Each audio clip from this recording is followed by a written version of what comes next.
Kemudian saya lanjutkan ekstensinya sastra Indonesia. Tapi saya lebih banyak ke penerbitan. Walaupun skripsi saya tentang sastra anak, tentang novel anak. Nah, saya belajar secara formal. BIMTEK ini pendidikan apa namanya? Bukan formal ini. Apa namanya? Non formal. Saya nama Mas Ali tutor, instruktur. Kalau formal dosen. Ini masalah istilah ya. Kita harus benarkan dulu, diinsafkan dulu.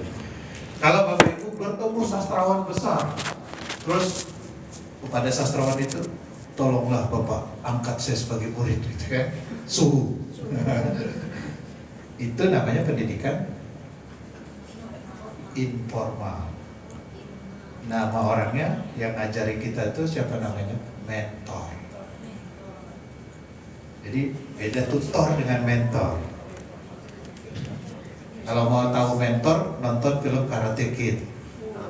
Nah, dia mengajar kungfu, tapi nggak disuruh belajar kungfu, disuruh ngepel, disuruh. Nah, ada filosofinya, gitu ya.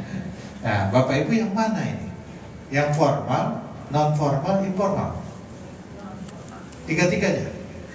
Ada yang tiga-tiganya? Ada yang dari sastra? Siapa? Tidak ada?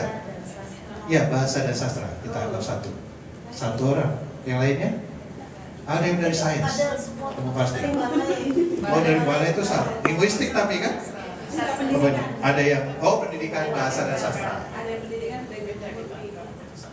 Jadi tidak peduli latar belakangnya sekarang. Bukan berarti orang sastra lebih sastra. Kadang-kadang yang tidak sastra malah lebih sastra. Nah, yang kita perlu pahami sekarang, ya kita belajar dari manapun. Kata Bu Riris, sastra anak itu sastra yang dibaca anak-anak, benar nggak? Bapak Ibu masih baca Donald Bebek? Masih suka nonton film Upin Ipin? Berarti jiwa anak-anaknya masih ada. Nggak apa-apa. Dengan bimbingan dan pengarahan anggota dewasa atau suatu masyarakat, sedangkan tulisannya juga. Ini teorinya Bu Riris tahun-tahun berapa tuh? 70-an. Terus ada KKPK yang dibuat oleh Kang Ali. Itu sastra anak bukan? Yang nulisnya anak-anak. Jadi ada perubahan. Ternyata sastra anak juga dapat ditulis oleh anak-anak.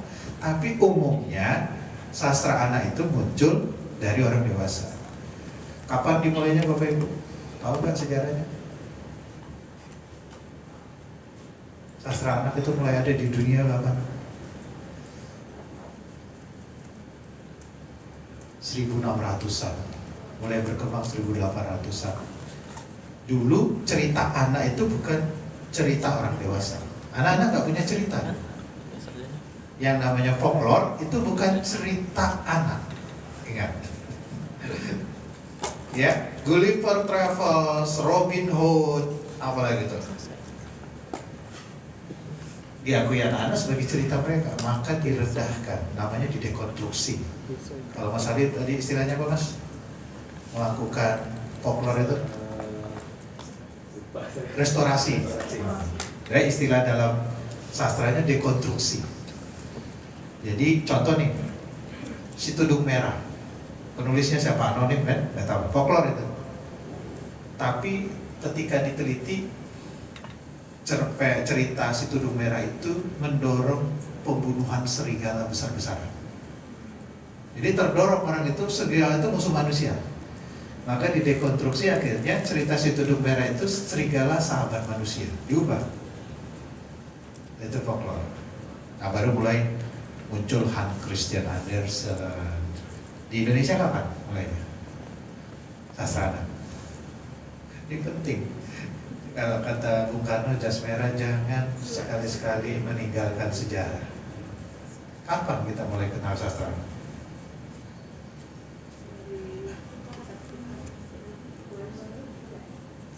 Sama Bapak Ibu, 1600-an, POC di sini. Dia menerjemahkan buku-buku dari Eropa ke Indonesia. Terdoronglah orang Indonesia nulis, maka muncul Pujangga Baru kan, tahun 1800, Balai Pustaka itu banyak buku anak. Nah, Mungkin yang masih ada di benak saya, di benaknya Bapak Ibu yang suka baca sejarah, ada si Samin, kemudian si Dul anak Jakarta. Itu sastra anak pertama. Ya, siapa si Dul anak Jakarta yang nulisnya? Ayo, Ramawa kok, Aman Datuk Mojaido. Apa dia bisa nulis dengan dialek Betawi? Itu hebatnya dulu penulis-penulis dulu. Jadi kita punya sejarah sastra anak yang panjang juga, sama dengan penjajahan Belanda.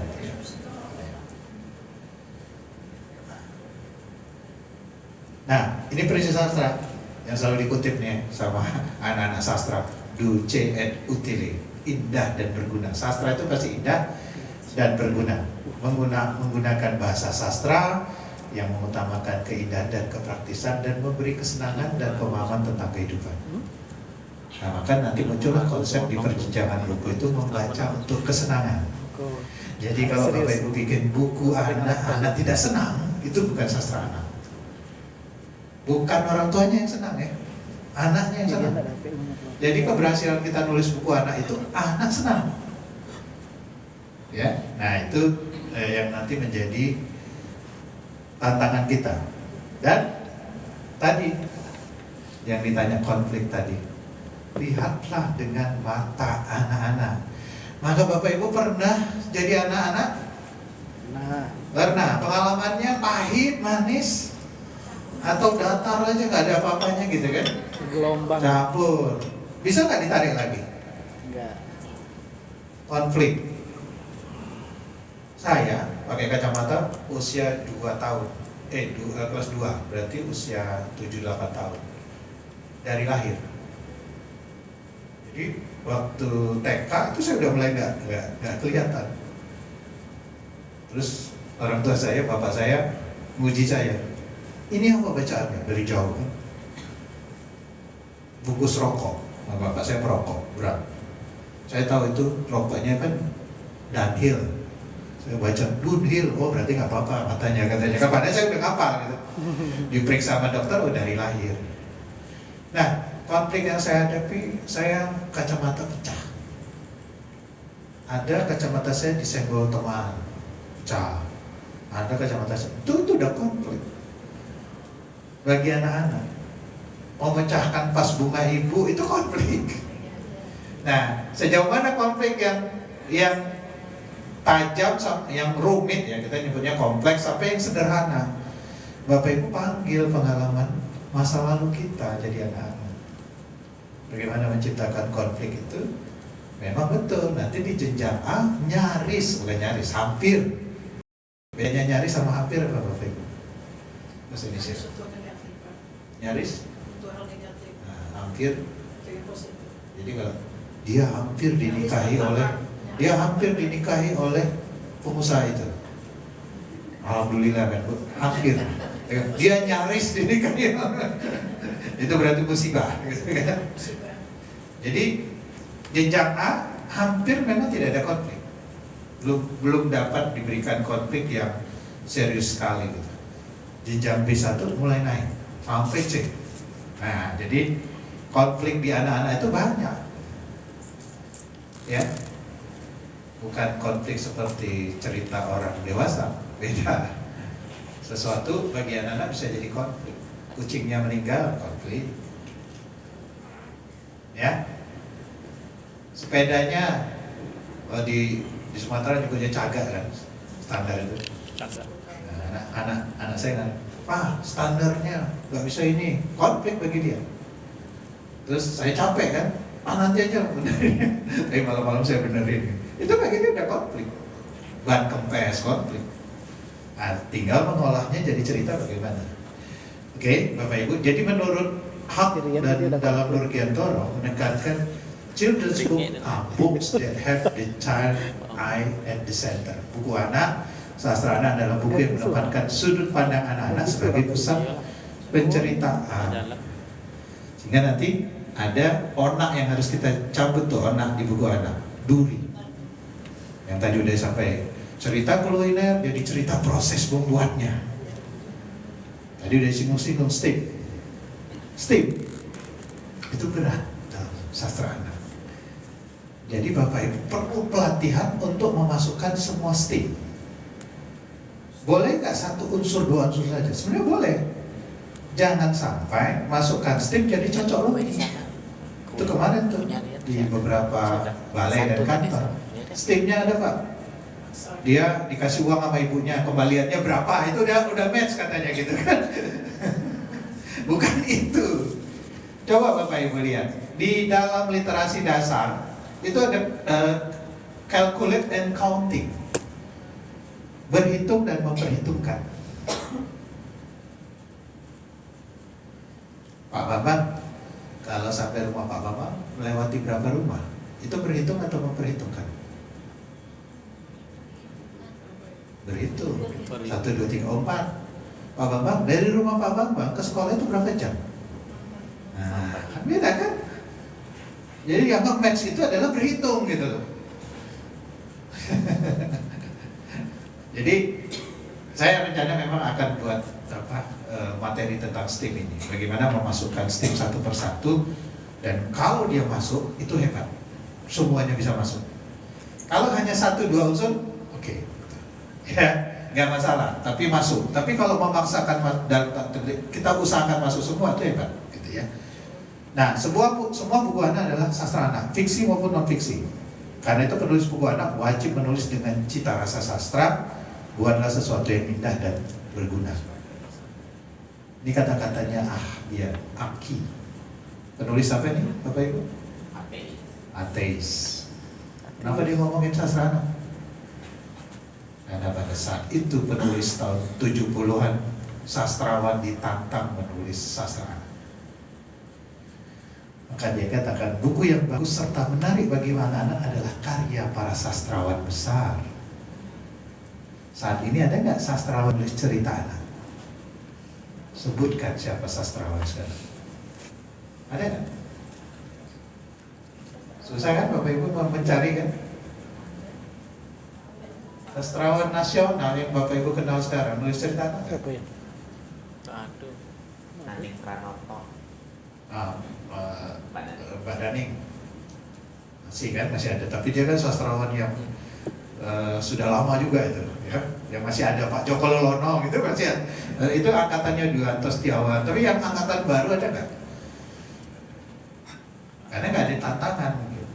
Makanya waktu sayembara Dewan Kesenian Jakarta tahun berapa tuh? 2019 ya? Nggak ada satupun juara. Itu orangnya Pak, salah satunya. Ya? Itu pemenangnya salah satunya. Oh iya. Ciki. Harapan ya? Nah. Harapan berapa? Disamain semua ya kan? Juara 1, juara 2, juara 3 Iya, nasional. Ternyata ada dari Riau ya, yang menang Alga. Ya Mas Sula itu jurinya mengkritik kan diserahkan bukan orang yang paham sastra katanya gitu ya. Nah itulah tantangan kita. Ini benar kata Romo Mangun yang selalu saya kutip. Ada di bukunya Bu Riris. Dalam ranah tulis-menulis, di ujung ekstrem yang termudah adalah menulis skripsi, dan yang tersulit adalah menulis cerita. Maka sore ini sampai malam saya akan menginsafkan Bapak Ibu. Jadi salam insaf ya. Saya nggak ngajak tobat. Kalau tobat urusannya dengan Allah. Kalau insaf nih salah jalan gitu kan. Nah, kita insafkan tentang sastra. Jadi kalau ada orang yang berpikir tulis buku anak itu mudah, udah salah dia itu, ya, yang keliru. Tahun 70-an ada Pak Sukanto SH, udah nggak ada ya Pak Sukanto. Toha Mukhtar ada, Pak Abdul Hadi baru meninggal kemarin. Punya buku puisi mereka menunggu ibunya, cerita tentang anak-anak yang mengketapel burung. Ya pesan jangan diketapel burung itu. Pak Suyadi, Pak Raden udah nggak ada. Pak Cemnas, ya, ini dari Riau apa dari Kepri ya, Pak Cemnas nih. Arswendo udah nggak ada, Pak Dwianto masih ada, Pak Joko Luwono masih ada, Pak Kori udah nggak ada, Pak Usman, Radar juga sudah tidak ada, Titi Said banyak dulu. Radar? Nah, kalau dulu saya pasti nyebutin, kalau sekarang saya nggak pasti siapa gitu. Buku anaknya macam-macam, ada puisi, ada novel, ada kumpulan cerpen dan sebagainya. Nah, mari kita Untuk insaf pertama adalah proses. Alam takambang Jadi guru. Maka alam mengajarkan proses melalui metamorfosis. Menulis juga sebuah proses, nggak bisa ujuk-ujuk. Jadi ini prosesnya. Nah, siapa yang memunculkan proses ini? Namanya Donald dan Murray. Mungkin cari di Google. Guru dan juga seorang penulis. Dia bikin manifesto tahun 72. Waktu saya lahir lah. Saya kan generasi X ya. Menulis itu yang penting proses atau hasil? Hasil. Jadi manifestonya proses. Proses. Apapun tulisannya, minumnya proses. Bantai botol. Jadi proses ini ditemukan kemudian oleh setelah manifesto esainya Murray, kemudian ada 2 orang saya lupa, kemudian membuat prosesnya apa? Oh, pre-writing, drafting, revising, editing, publishing.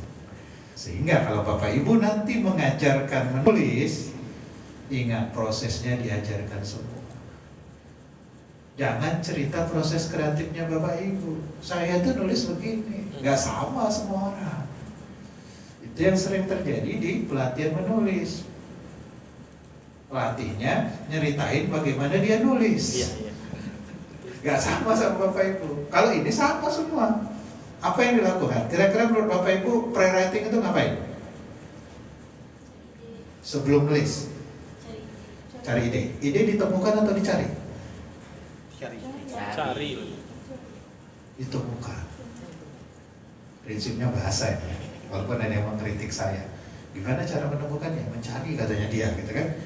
Kenapa ide itu ditemukan? Ide itu ada Pak setiap hari. Yang jatuh dari langit itu mungkin ribuan, yang ketangkap sama kita mungkin tidak ada. Maka ide itu mirip jodoh, ditemukan, jangan dicari. Ada pertemuan nanti perjumpaan, tidak sengaja. Kapan Bapak Ibu ketemu ide? Waktu sholat, berarti sholatnya nggak khusyuk. Di toilet, kamar mandi, oh idenya dari jin, karena banyak jin di kamar mandi itu. Lagi jalan. Jadi dia sifatnya ide itu tiba-tiba ada Bapak Ibu. Oh, nah, makanya seorang penulis itu modal dasar dia apa? Yang dikasih Allah pada kita Tuhan. Imajinasi. Panca indera. Pertama Pak. Penulis itu tidak melihat seperti orang lain melihat. Iya. Penulis itu tidak mendengar seperti orang lain mendengar. Penulis itu tidak merasakan seperti orang lain merasakan. Jadi waktu saya menulis kuliner ini kan tadi bolu apa tuh? Kemojo. Ah, bolu kemojo tadi enak kan? Itu udah mulai bergerak tuh lidah saya. Merasakan dia baunya kayak apa? Ini saya kan, penciuman. Kemudian saya pegang. Maka penting itu buku fisik, Bu. Buku fisik itu penting. Kalau sekarang kita buku elektronik, anak itu nggak bisa megang. Jadi sensor ininya nggak bergerak. Kita pegang lah itu, teksturnya gimana gitu kan, macam-macam. Sebelah orang awak juga kan, sama Mas Kampung sama ibu saya tuh ibu Basung, jual keripik sanjay, jual macam-macam gitu kan. Itulah penulis, dia akan menulis dengan menggunakan panca indera. Plus apa Bapak Ibu? Satu lagi, imajinasi, intuisi, firasat. Kata Quran, berhati-hatilah dengan firasat orang yang beriman. Firasatnya tajam. Jadi kalau Bapak Ibu mau mengaktifkan panca indera dengan firasat tadi, maka perbanyaklah pulsanya, kuotanya, ibadah.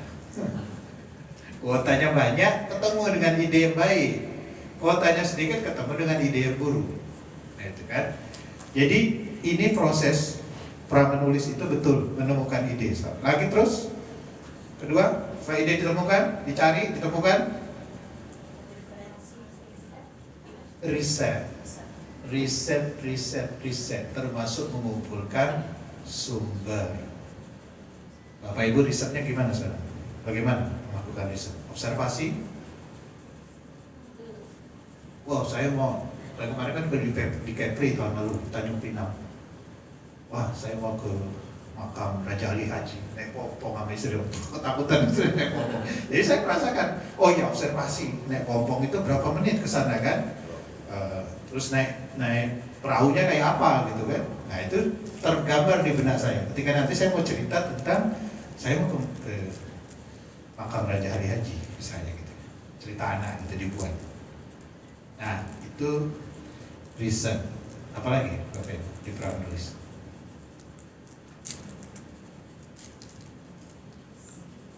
Kan kita kayak koki nih, ya kan?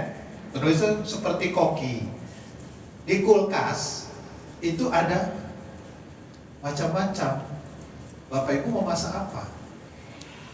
Nasi goreng, mintiao digoreng, capcay, tinggal ngambil kan?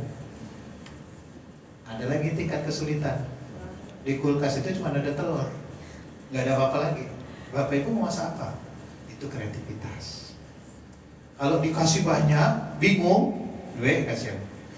Makanya kalau saya bilang ke teman-teman saya di Bandung itu, kalau mau berpikir dan berpikir taktis gitu ya, makanya di warung Padang. Karena kan banyak tuh. Kalau yang pas-pasan kan apa dulu, mana yang paling murah kan gitu ya, telur gitu kan. Kalau yang masalah kesehatan, mana nih yang kolesterolnya, ya berpikir makan di warung Padang gitu. Karena dihidangkannya banyak gitu ya. Nah di situ pramenulis, baru menulis.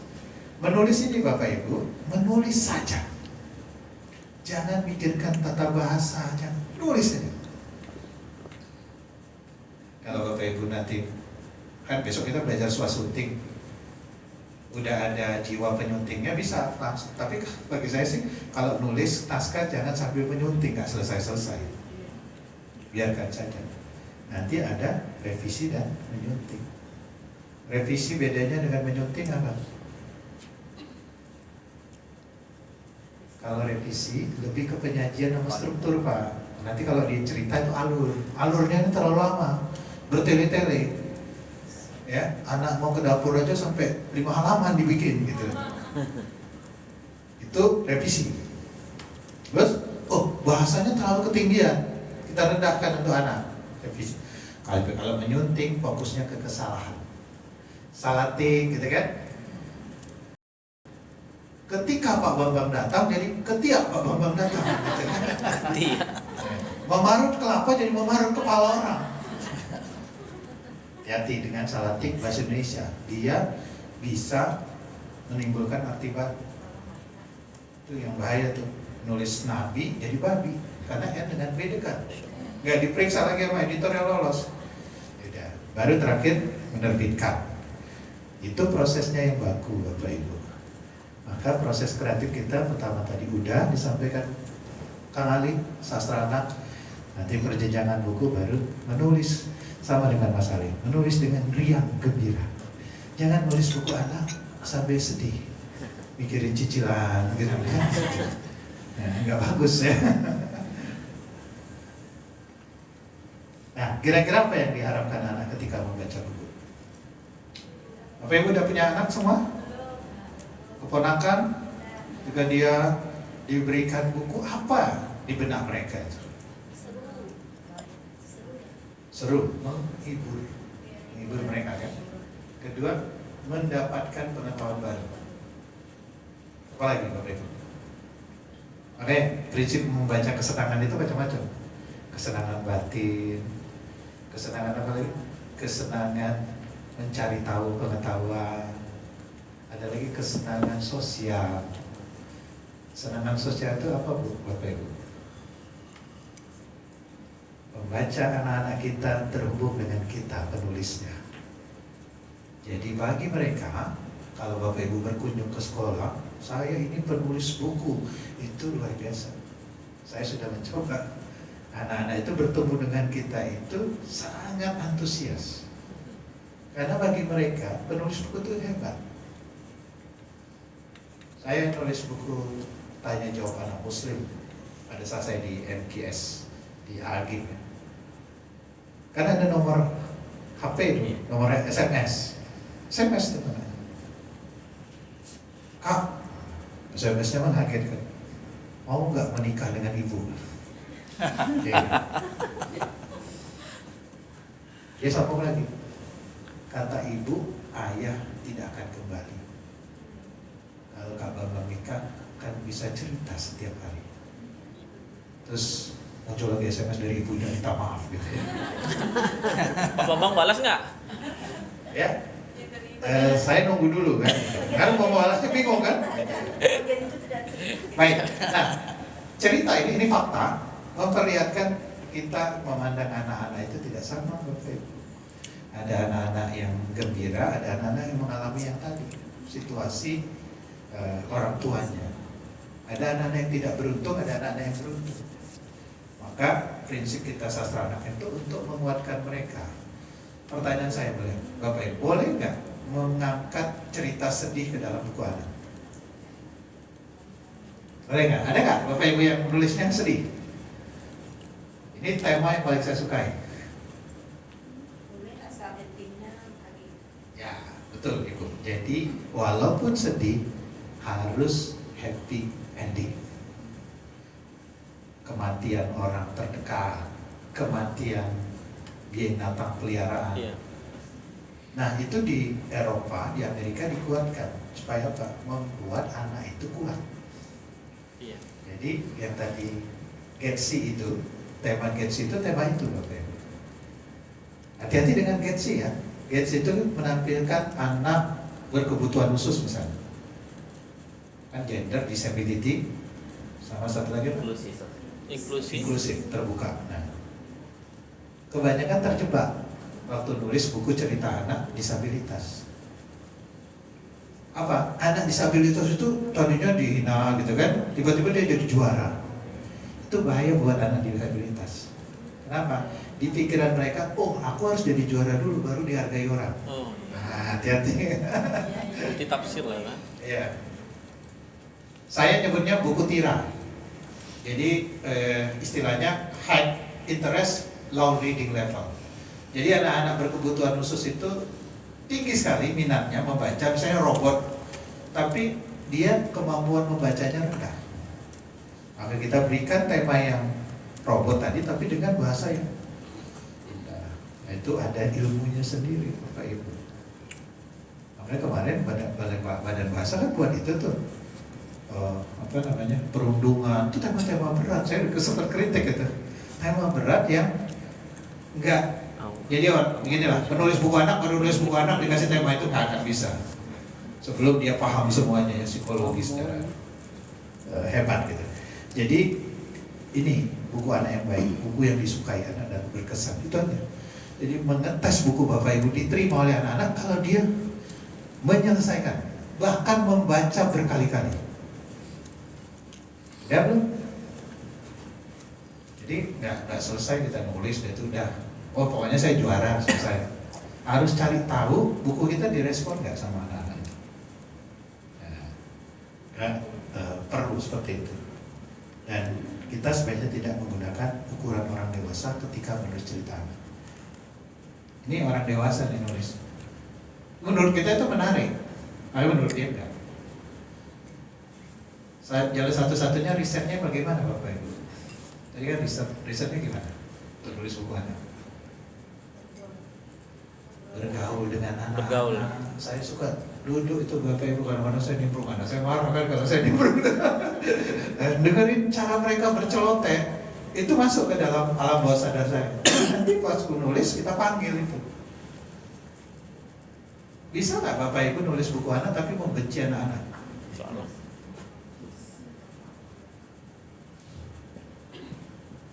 Dulu saya masih sering ke pameran buku di Jakarta itu, saya datang paling pagi pulang paling malam. Suatu saat saya kan di penerbit Salam Prima Media namanya, sebelum saya ke Hakim, itu buku anak semua, buku anak Islam. Jadi yang jaga stand itu anak-anak kan baca tuh, diserahin sama dia, dimarahin.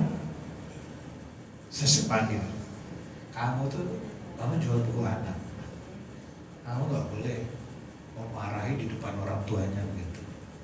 Karena itu konsumen kamu, jadi nggak apa-apa, anak-anak tuh memang begitu gitu. Jadi caranya beda. Nah, artinya marketing buku anak pun kalau dia membenci anak-anak, dia nggak bisa jualan buku anak. Sama dengan kita apalagi menulis buku anak, tapi kita nggak suka sama anak-anak, ya nggak bisa. Makanya mungkin ya negara-negara yang lagi krisis anak, apa aja tuh Bapak Ibu? Jepang. Yang dulu jago nulis cerita anak, bisa jadi mereka nanti nggak bisa bikin cerita, karena mereka tidak menginginkan anak, gitu. Ya. Jepang. Nah, untuk jenjang yang A, B1 nanti kita bahas ya Bapak Ibu, dia memerlukan perancang scaffolding orang dewasa. Jadi Bapak Ibu, kalau nanti menulis jenjang-jenjang rendah ini, sudah dibayangkan anak itu nggak akan membaca, belum bisa baca dia. Hanya beberapa anak yang kelas 1 bisa baca. Itu gara-gara itu ya, ada ujian masuk SD, kan saya bingung gitu, buku ujian masuk SD. Anak itu harus bisa berhitung sama membaca, dileskan gitu kan, sampai stres dia tuh. Tapi umumnya anak-anak kelas 1 belum lancar atau malah belum bisa. Jadi dia memerlukan yang namanya orang tua, orang dewasa atau anak-anak lain yang kakaknya misalnya kelas 6 SD untuk membacakan, read aloud. Maka Bapak Ibu, buku cerita anak yang baik itu kalau dibaca nyaring menarik. Ada rima, ada sesuatu yang lucu, ya, ada bunyi kan, bro, tik tik, itu buku anak tuh. Banyak menggunakan kosakata yang unik. Kayak tadi kan kalau stretchingnya Mas Ali, garis bawahnya itu adalah kas. Sastrana itu kas ya. Makanya di dalam genre itu sastrana khusus buku anak. Dan industri besar buku itu adalah buku anak. Yang paling laku di toko buku Gramedia, buku anak nomor 1. Baik secara kuantitas maupun secara rupiah. Maka kalau Bapak Ibu masuk di sini tekunin itu, secara finansial mungkin bisa memberikan keuntungan finansial di luar keuntungan yang lain. Ya. Nah, ini yang berjenjang itu. Membaca dini A, ini 0 sampai 6 tahun. Oh, anak 0 udah bisa baca? Bisa. Didekatkan dengan buku. Di Abu Dhabi, Uni Emirat Arab, itu ada undang-undang buku. Anak yang 2 tahun itu diberi buku satu-satu. Semua sekeluarga. Jadi diberi buku langsung untuk program literasi mereka, gratis. Lihat pembaca awal yang B, baru pembaca semenjana C. Ini Bapak Ibu udah paham. Kita ini kan kelas mahir nih. Dalam benak saya, kelas mahir berarti Bapak Ibu sudah paham. Tinggal mendalami. Betul nggak? Udah pernah dapat nggak pelatihan seperti ini di Tek? Belum. Biar karena kan saya 44 salin dia ya, slide. Jadi kalau udah tahu, nggak usah dikasih tahu lagi kan nanti. Nih, oke, nanti dari jenisnya ya. Ada namanya picture book, buku yang bergambar. 90% gambar, bahkan 100% gambar. Wordless picture book yang tidak ada kata-katanya. 70% gambar. Wordless picture book. Itu yang A sampai B. B2.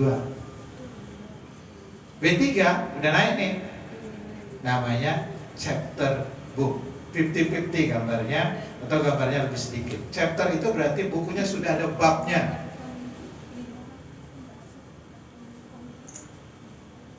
Makanya Bapak Ibu kalau udah pakai teori begini udah ngerti. Antologi cerpen itu untuk jenjang berapa?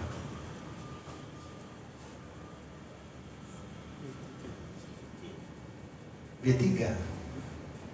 Karena antologi cerpen itu sudah bab. Satu cerpen, satu cerita. Dan kalau konsep psikologi anaknya, anak B1 belum bisa dia baca cerita banyak gitu. Dia ceritanya satu aja, gitu ya. Diulang-ulang sama dia. Nah, itu kalau pakai teori ya. Jadi ada yang namanya buku berbab mulai B3 ini. Kelas 4 SD, 5 SD, kelas 3 udah mulai bisa. Baru yang di atas C 56 udah mulai dewasa, udah mulai ABG anaknya. Itu sudah bisa dikasihkan first novel. Dan komik nggak bisa dibaca anak B2, B3. Bagi mereka konsep orang berdialog dengan balon kata-kata dan balon pikiran itu belum ditangkap. Nah, cuman melihat perjenjangan ini harus melihat secara umum ya Bapak Ibu, secara generik. Jangan melihatnya anak saya bisa kok Pak Bambang kelas 1 baca komik, itu berarti spesial. Khas. Kasus khusus anak-anak yang mungkin dia baca Harry Potter usia kelas 2 SD, kelas 3 SD. Harry Potter 900 halaman, 1000 halaman. Dia selesaikan. Berarti anak Bapak Ibu cerdas. Tapi kalau kita pukul rata, ya begini dia. Baik, ada pertanyaan? Kita mau selesai jam berapa nih? Kan belum sholat Bapak Ibu ya? Sudah masuk Pak. Sudah masuk asar. Mau asar dulu? Masuk lagi ya. Baik, kita berhenti dulu asar. Pukul berapa Bu?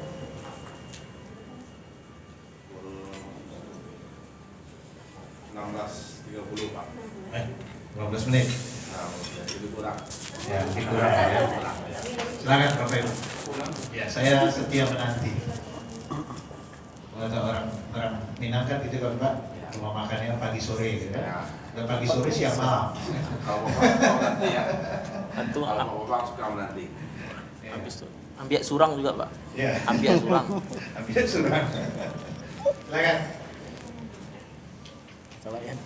Sholat lah. Sholat lah. Kasih waktu sholat Bambang lain pula alirannya. Nanti jamak dia tahu kan saya jamak akhir kan, saya jamak. Jadi apa katanya, Pakcik kan udah jamak. Dia kita suka dengar orang suruh ini. Aduh. Iya, sudah jamak. Iya, Aduh. saya pernah jamak. Udah awak berempat lagi beribut. Iya. Tabir. Apa? Iya. Aku lupa.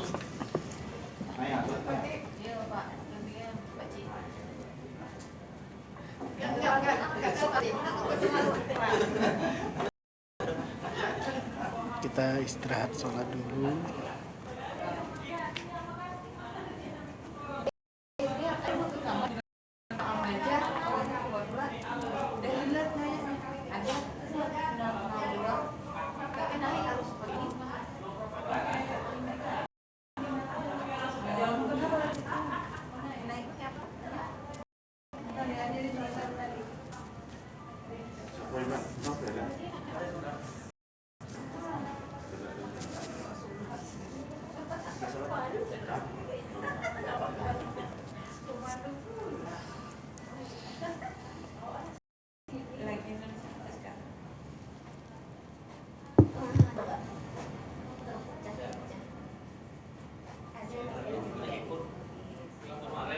Bapak ngasih apa?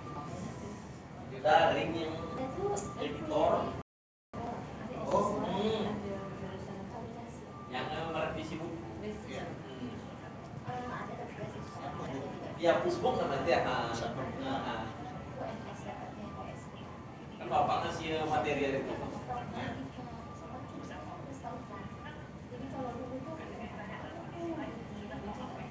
Asli